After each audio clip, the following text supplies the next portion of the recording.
Hey guys, this is Courtney, and this is a video I've been wanting to do for a long time because I find that it is so needed and it's not out there very much.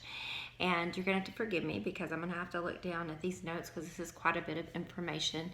But this is what to do when you are older or you are already retired and you find that you do not have enough retirement or you are living on a fixed income and you're struggling, or you're maybe over 40, 50, 60 and you haven't saved for retirement and you see your income dropping off very quickly and you're not sure what you're going to do.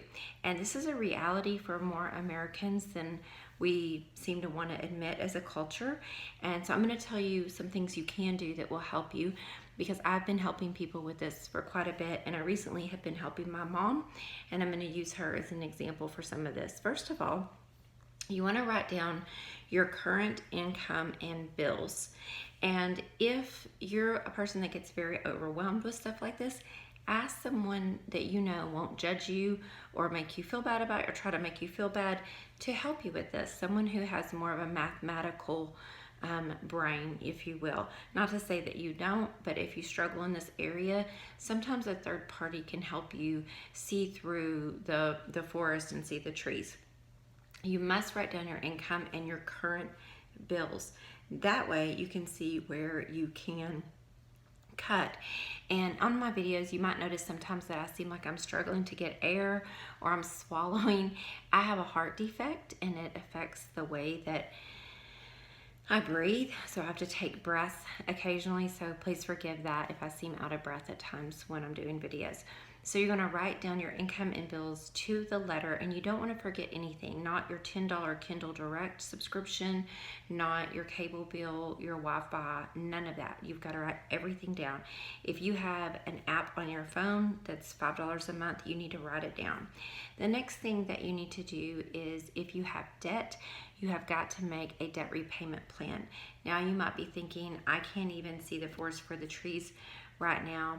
In some cases, you may have to file bankruptcy. That's not something I recommend doing, but if you are so far in over your head that you can't see a way out, I only recommend doing that if you have looked through Dave Ramsey, you've looked at all the other options, and you are 100% certain that you don't see a way out. Maybe you've had a circumstance like a health medical issue or a major divorce and you've been stuck with a lot of debt. So first you want to try to get a plan to get out, because that's the ethical thing to do. If you took out the debt, you need to repay the debt. And in some cases, there are extenuating circumstances. So you need to make a debt repayment plan. That may come at the end of all of this other information that I'm going to give you. So the next thing is start selling stuff and start getting rid of things to pay your debt, to get some money, to start saving, to get debt down. And you want to, that's number 4 too, is you want to scale down your lifestyle. This weekend have had, I don't want to point anybody out, but I know people who are living in retirement way beyond their means. It's one person living in a 2,000 square foot house with 3 bedroom, and maybe it's because they have grandchildren or whatever, but the truth is those grandkids may only come and stay with them once in a blue moon or every great once in a while. And that's fine if you can afford it, but if you can't afford it, maybe they could get a hotel, or maybe you could do, when I was a little girl, we put we put pallets out on the floor and we slept on the floor in the living room, things like that. Maybe you could get by with a small 2-bedroom house with a guest room. Maybe you could have, if you feel like you need 3 or 4 rooms, maybe the guest room could also be your office. So be thinking about things like that. You need to scale down. And I'm gonna give a very specific situation. With my mom, she has a condo that's worth about $170,000. She owes $108,000. So when she sells it, she's going to make about $60,000. And she is going to purchase, there's an area close by here, it's a retirement area, a smaller condo that's been completely remodeled for $88,000. She puts down $40,000 to $45,000 on that. Her payment is going to go with HOA dues The payment will go from $650 to about $250. And then the HOA dues were, I think, $250 to $300. They're going to go down all the fees to about $120. So she's going to be at about 20% of her income. So it's very scary for her. She's very afraid. She's lived in this condo for 12 years. She's 70 years old, and she's just gotten to a point where life took a turn. She was with somebody that she thought she would be with forever, and it didn't work out. And she's had 2 husbands die on her, and so she has got to scale down. But we found a really great place for her to go. It looks like they remodeled it just for her. So sometimes we're so afraid to make changes, but really the change will be better than the fear and the worry we're in now. But it's that dirty diaper syndrome. We'd rather sit in the dirty diaper we're in because it's familiar than deal with the fear of change. Number 5 is, if you are still working, you need to maximize your tax deferred savings as much as possible now. Now, this is a situation that we are in. So my husband was 53 when we met, and I was 40. My ex-husband and I had been saving since we were 30, and we had about $200,000 in our IRA. We had to split that. It was more like 186. We had to split that, and over the last 7 years, I've put a little bit in it every year, like $2,000 to $4,000. I wasn't making very much, between $32,000 and $50,000 a year, and I'd put a little bit in it. I was also raising kids. Now we are 48, I'm almost 49, and my husband is 61, and we have built up a business that he had it on a small scale. We've expanded it, and we have been cash flowing our property. So I'm going to get into the weeds with this. You can watch other videos, but make a long story short, we purchased some land at a really good price. We built a house on that land, and we've been rebuilding the barns and the storage buildings. Anyway, we've paid cash for all of that except the building of the house. We took out a loan for $218, and with all the improvements that we've made, the property is worth over $500,000 now, and we owe $171. So what we are doing is we are going to rapidly try to pay down the house. We're going to max out the IRAs at $6,000 and $7,000, which is not very much. And as soon as we get the house paid off, hopefully in 2 years, we're going to max out the health savings account. If you have one, you need to put as much money as you think you'll need in it. And we're going to max out our IRAs, and I'm going to take out either a 457 or 401k for my husband and myself. You can max out up to, let's see, about $25,000, $26,000 a year between an IRA and a 401k, 403b, or 457. Those are just different types of retirement accounts. If you're not sure, go to your employer. If you're getting a free match, my God, then you need to put in the maximum amount, because you are passing up free money if you are not. And if you do that really quick right now, you also want to do bonds in relation to how old you are. So I'm 48, so I'm going to put 45 to 50% in bonds and 50 to 55% in VTSAX, Vanguard index funds. I recommend doing index funds. I will tell you how to learn more about this. If this is overwhelming, don't worry. Just figure out how to start saving in a retirement account now. If you need to go get an extra job to do that, or take a part-time job to do that, if you are under 70, then you need to do that. You have to set a goal budget, and so the goal budget is different than the budget you had before. So with my mom, I did an income and current budget, and then we went through each line item to see how we could cut it. Housing was her biggest cost, so moving was the only answer. There was no other answer. Her car is paid for. It's like 10 years old. It's depreciated to the point she doesn't drive that much, so we decided to keep it. It's a Lexus, but it's basically a fancy Toyota. It's gonna last. I suggested that she get rid of her Kindle subscription and get Hoopla, or I think it's called Overdrive from the library, which is free books, and only use that. And yes, it really is the little $10 things that really add up. She got rid of cable and is just now using Hulu and Netflix. She is going from an AT&T phone to a Straight Talk phone, which will cut her bill from like $110 to $45 a month. So there are all kinds of things that you can do, and the little things really add up. So let me put this in perspective. If you have one bill, like you're paying a cell phone bill, and please, goodness sakes, do not go charge your phone. Go get a phone from Walmart and Straight Talk and just pay $100 for a phone or $50 for a phone and use the service that they have.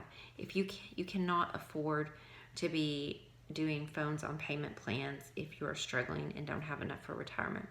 So your goal budget, you want to go line item by line item in that and reduce it. My husband and I have Straight Talk phones for $55 a month. I think his is $45 and they work fine. It's an iPhone 6S. It was $150. We paid cash for it, and that's what I'm filming this on. Optimize your life. If you don't know what I'm talking about on optimizing your life, I would tell you to look at YouTube, at Instagram, I think Facebook maybe, blogs on FI, Financial Independence. You're going to see that these are mostly for millennials and for the younger generation. However, the tactics that they use to, and what I suggest is I love the Choose FI podcast.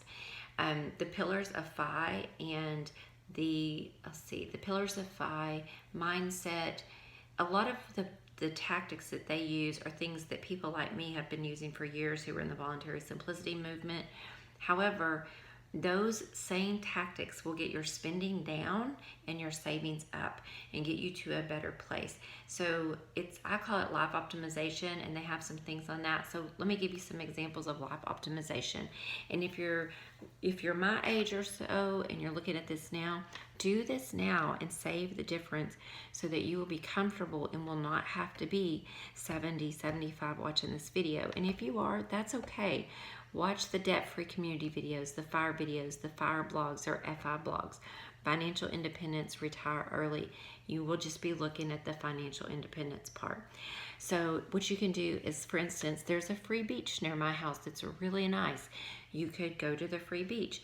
There is a senior sitter that has classes and get-togethers for $5 a month or free. If you have Medicare, there's silver sneakers. You can go to the gym for like $25 a year. The library has classes. I'm teaching one there now. They have free books, free movies. There's so much at the library that you can do. Take advantage of your library. You could work out at home. That's what I do. Or work out at the library. They offer all kinds of things, or the senior center. I work out at home. I have a treadmill that someone gave me, or no, I think I paid $150 for this one. I'm not sure. I had one that a friend gave me and one that I paid $150 for. I do that. I do YouTube videos. It's all free. I have some weights that I've collected over the years, yoga mats, because I'm a yoga therapist, so I have all that stuff. And I work out at home 90% of the time, and it's free. And I love it because it saves me money, and I don't have to go anywhere, and I don't have to get dressed up. House sit for travel. Go stay with friends or family for travel if you're really desperate.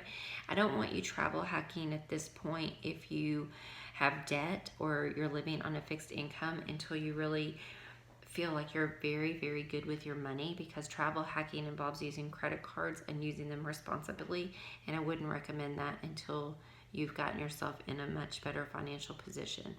So go see friends, go stay with your family, do day trips, things like that.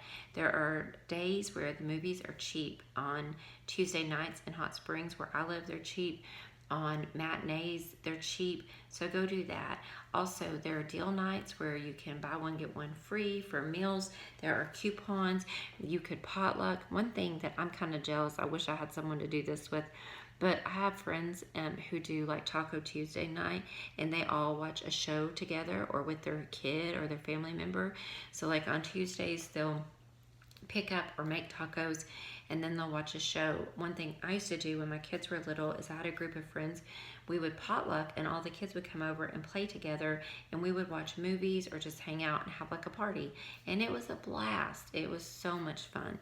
The next thing I would tell you to do is institute no spend days, no spend months, no spend weeks, no spend years. And it doesn't mean you don't spend. I have a video on this on no spends. It comes up right before this. Just every once in a while, institute a no spend day. It reduces decision fatigue.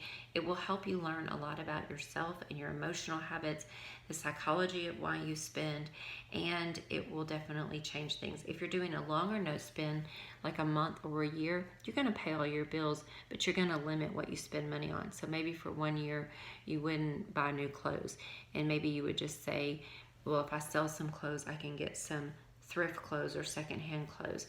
I did that for a year and it was awesome. But learn a little bit about those. There's a lot on my channel about no spends. Number 9 is can't or won't. This is one area where I feel like I almost get a little judgy, and I'm trying to be empathetic, but it's very hard for me. If you don't have money, you don't need to have fancy countertops and fancy floors. You can make do with what you have. I have always embraced what you might call a bohemian or eclectic style, because I have a friend whose mother is in her 70s. Her house looks like a time capsule from 1960, but she travels all the time and she's beautiful and she just glows. I wouldn't care. To me, if I would not care if I had granite countertops if it meant that I could go see my grandchildren, or I could go on a trip to a really beautiful place and have a wonderful experience. If having the fanciest new car or the best clothes or a perfectly curated house meant that I couldn't like go see friends and family, or I was worried about money all the time, who cares? You can get by with a lot of things. It's just changing your expectations, managing your expectations. I have known so many people who go in and they remodel and they don't have the money to remodel and they don't have the money to buy new clothes, but they're not thinking ahead of their future self. They're thinking of their present situation, and nobody's really judging you. Nobody cares. I actually like to see people who are normal and live within their means. I'm more impressed with that than your fancy side-by-side refrigerator, which I have a side-by-side, but it's not that fancy. So, and number 10 is move past the fear. Just move past your fear and do it.